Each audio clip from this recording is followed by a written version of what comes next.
Once again welcome back to I focus. ఈ ఏడాది చివరి నాటికి 5 రాష్ట్రాలలో అసెంబ్లీ ఎన్నికలు జరగాల్సి ఉంది. మరోవైపు సార్వత్రిక ఎన్నికలకు సమయం దగ్గర పడుతుంది. ఇలాంటి పరిస్థితుల్లో 5 రాష్ట్రాల శాసనసభ ఎన్నికలతో పోటీ లోక్సభ ఎన్నికలను ముందస్తుగా నిర్వహించేందుకు బీజేపీ సిద్ధమవుతున్నట్లుగా తెలుస్తోంది.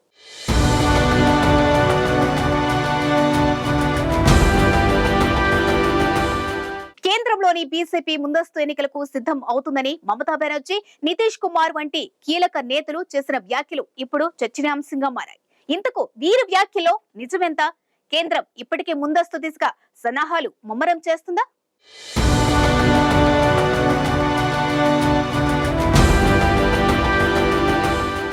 దేశంలో ఓవైపు సార్వత్రిక ఎన్నికలకు సమయం దగ్గర పడుతోంది. అదే సమయంలో ముందస్తు ఎన్నికలపై చర్చ కూడా జోరుగా జరుగుతోంది. కేంద్రంలో ప్రధాని మోదీ రెండోసారి అధికార పగ్గాలు చేపట్టిన తర్వాత జమిలి ఎన్నికల దిశగా కొద్ది రోజులు ప్రయత్నాలు జరిగాయి. దేశంలో ఎప్పటికప్పుడు ఏదో ఒక రాష్ట్రంలో ఎన్నికలు జరుగుతున్నందున అభివృద్ధికి ఆటంకం కలుగుతోందని భావించిన ప్రధాని మోదీ దేశమంతా ఒకేసారి ఎన్నికలు నిర్వహించేందుకు మొదట్లో మొగ్గు చూపారు. కానీ ఇది కేవలం ప్రతిపాదనగానే మిగిలిపోయింది.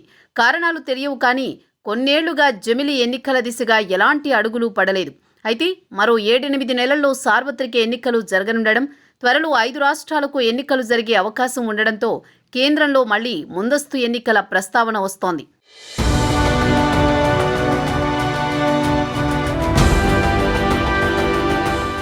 త్వరలో అసెంబ్లీ ఎన్నికలు జరగనున్న 5 రాష్ట్రాలతో పాటు ఒడిషా, ఏపీ రాష్ట్రాలు సహా కేంద్ర ప్రభుత్వానికి ఎన్నికలు నిర్వహించే దిశగా బీజేపీ అడుగులు వేస్తోందని విపక్షాలు అనుమానిస్తున్నాయి. తెలంగాణ, మధ్యప్రదేశ్, ఛత్తీస్గఢ్, రాజస్థాన్, మిజోరాం రాష్ట్రాలకు డిసెంబర్లోగా ఎన్నికలు జరగాల్సి ఉంది. ఇక కేంద్ర ప్రభుత్వంతో పాటు ఏపీ, ఒడిషాలకు ఎన్నికలు జరగాల్సి ఉంది. ఏపీలో కొన్నాళ్లుగా ముందస్తుకు వెళతారనే ప్రచారం జరిగినా సీఎం జగన్ అలాంటి ప్రతిపాదన ఏమీ లేదని కొట్టిపడేశారు. కానీ పక్కనే ఉన్న ఒడిషా సీఎం నవీన్ పట్నాయక్ ముందస్తుకు సన్నాహాలు చేస్తున్నారనే ప్రచారంతో కేంద్రంపై అనుమానాలు వ్యక్తమవుతున్నాయి.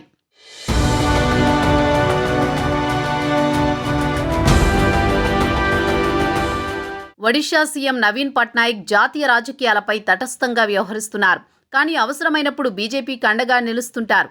వచ్చే ఏడాది జూన్ వరకు ఒడిషా ప్రభుత్వానికి గడువు ఉన్నప్పటికీ ఈ డిసెంబర్లోని ఎన్నికలు ఎదుర్కోవాలని నవీన్ ఆలోచిస్తున్నట్లు ప్రచారం జరుగుతోంది. ఎన్నికల కమిషన్ అధికారులు కూడా ఆ రాష్ట్రంలో పర్యటించడం అనుమానాలను పెంచేస్తోంది. ఇదే సమయంలో డిసెంబర్లో ఎన్నికల నిర్వహణకు బీజేపీ ఆలోచిస్తోందని, దేశంలో ఉన్న హెలికాప్టర్లన్నీ ముందుగానే బుక్ చేసేసుకుందని బెంగాల్ సీఎం మమతా బెనర్జీ సంచలన వ్యాఖ్యలు చేయడం పలు అనుమానాలకు తావిస్తోంది. ముందస్తు ఎన్నికలకు వెళ్లే ఉద్దేశం లేకపోతే హెలికాప్టర్లను ఎందుకు బుక్ చేసుకుంటారని ప్రశ్నిస్తున్నారు మమతా బెనర్జీ. ఇదే అనుమానం బీహార్ సీఎం నితీష్ కుమార్ సైతం వ్యక్తం చేస్తున్నారు. అయితే కేంద్ర ప్రభుత్వం మాత్రం విపక్షాల కామెంట్లపై అస్సలు స్పందించడం లేదు. తన పని తాను చేసుకుంటానన్నట్లు గుట్టు చప్పుడు కాకుండా రాజకీయం చేస్తోంది. అయితే బీజేపీ అడుగులను పరిశీలిస్తున్న రాజకీయ పరిశీలకులు కేంద్రం ముందస్తు ఎన్నికలకు వెళ్లే ఛాన్స్ ఎక్కువగా ఉందని భావిస్తున్నారు.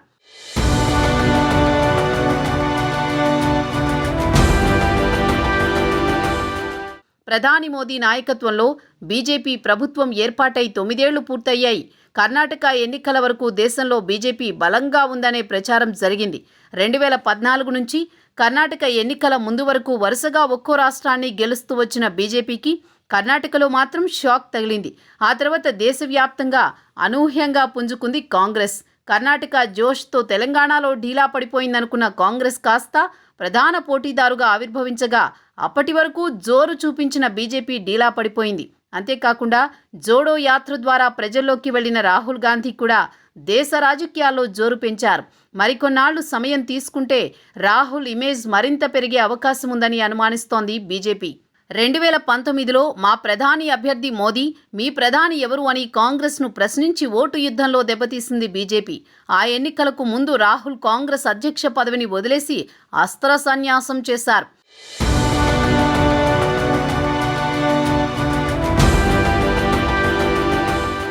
భారత్ జోడో యాత్ర అనంతరం రాహుల్కు ప్రజల్లో పాపులారిటీ పెరిగింది.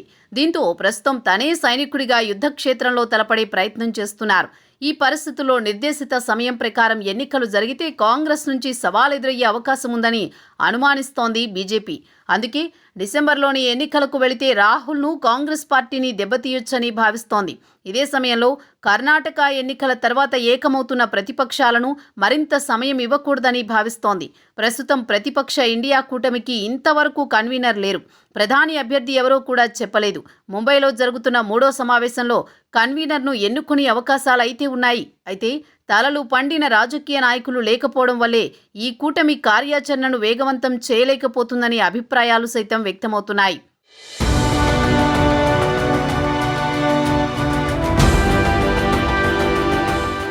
మరోవైపు మహారాష్ట్రలో ప్రస్తుతం రాజకీయం గందరగోళంగా మారింది. అక్కడ ఏ పార్టీ పూర్తిగా కోలుకోకముందే దెబ్బతీయాలంటే ముందస్తు కంటే మార్గం మరొకటి లేదని బీజేపీ భావిస్తున్నట్లు తెలుస్తోంది. 5 రాష్ట్రాల అసెంబ్లీ ఎన్నికల్లో ఒకవేళ ప్రతికూల ఫలితాలు వస్తే అసలుకే మోసం వస్తుందనే భయం కమలదళం నేతల్లో ఉంది. కర్ణాటక మాదిరిగా ఏదైనా తేడా జరిగితే ఆ ప్రభావం సార్వత్రిక ఎన్నికలపై ఖచ్చితంగా పడుతుందని భయపడుతోంది బీజేపీ. ప్రతిపక్షాలను దెబ్బతీయాలన్నా 5 రాష్ట్రాల ఫలితాల ప్రభావం కేంద్రంపై పడకూడదన్నా ముందస్తు ఎన్నికలకు వెళ్లడమే మంచిదని ఆలోచనలతోనే వివిధ రాష్ట్రాల బీజేపీ అధ్యక్షులను మార్చుతున్నారనే అభిప్రాయాలు వ్యక్తమవుతున్నాయి. మొత్తానికి అన్ని వైపుల నుంచి ఆలోచిస్తున్న కమలదళం సార్వత్రిక సమరానికి సన్నాహాలు చేస్తోందన్న ప్రచారమే దేశవ్యాప్తంగా హాట్ టాపిక్గా మారింది. అయితే మరికొన్ని రోజుల్లోనే ముందస్తు వ్యూహంపై పూర్తిగా స్పష్టత రానుంది.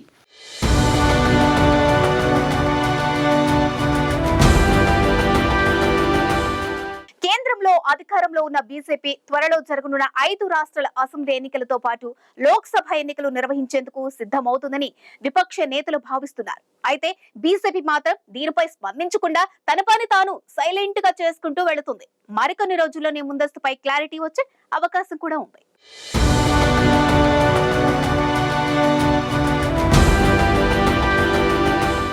ఇది వాటి ఐ ఫోకస్. సమకాలీన వార్తలపై సమగ్ర విశ్లేషణతో మరో బులెటిన్లో మళ్ళీ కలుద్దాం. Keep watching I news.